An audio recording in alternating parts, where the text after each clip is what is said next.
Bom dia. Segunda-feira, 6 de fevereiro, Abraão, o pai dos fiéis. Deus chamou Abraão para sair da sua terra, da sua parentela, da casa dos seus pais e ir para um lugar que ele ainda ia mostrar para Abraão. Essa foi a mudança que Abraão teve que fazer na sua vida a fim de obedecer a Deus e acumular tesouros no céu. O primeiro foi o Noé e agora a gente está falando de Abraão. Abraão recebeu uma promessa de Deus. A promessa era de que Deus mostraria o lugar para onde ele iria e Deus ainda prometeu mais, disse que iria amaldiçoar os que amaldiçoassem Abraão e abençoar os que o abençoassem. E Deus ele disse ainda que através da descendência de Abraão, todas as famílias da terra seriam abençoadas. Essa promessa se cumpriu na vinda do Messias. Então, é evidente que Abraão não viu o cumprimento da promessa. Não viu o cumprimento da promessa. Abraão não viu a sua descendência se multiplicar como a areia do mar. Ele não viu nada disso acontecer. Ele morreu sem ver o cumprimento da promessa. É isso que Hebreus ele fala. O livro de Hebreus, capítulo 11, fala exatamente sobre isso. Mas Abraão viveu pela fé. Abraão obedeceu a Deus. Ele viveu realmente aquela obediência que todo aquele que tem fé em Deus deve ter.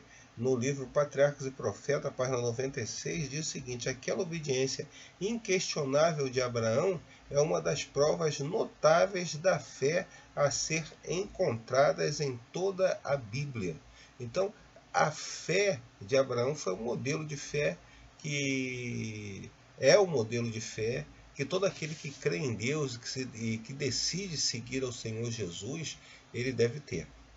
Agora, Hebreus capítulo 11, versículos 8 a 13, vem falando que foi de fato pela fé que Abraão ele fez tudo isso. O que motivou Abraão, o que deu força a Abraão para obedecer e fazer a vontade de Deus foi justamente a fé.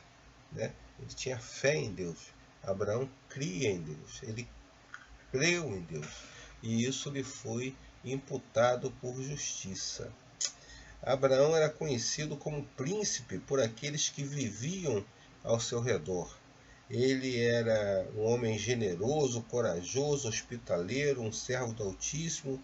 Seu testemunho para Deus foi exemplar e pela graça divina somos chamados a ser herdeiros de Abraão. Então aquilo que Abraão foi na sua época é nosso privilégio hoje ser na nossa época, no lugar onde nós vivemos, no ambiente em que nós temos que conviver com as pessoas. Nós devemos sempre ter em mente que nós somos príncipes de Deus, onde quer que a gente esteja. Portanto, a gente deve pensar muito no que a gente fala, no que a gente faz, na maneira até como a gente olha, como a gente se veste, porque nós representamos o reino dos céus. Paulo diz que nós somos embaixadores de Deus e de Cristo Jesus aqui nesse mundo. Então, o que Abraão e Noé têm em comum? Ambos fizeram mudanças radicais na sua vida que envolveram a sua vida, a sua família e a sua reputação. Que Deus nos abençoe. Um excelente dia para mim e para você e até mais. Tchau, tchau.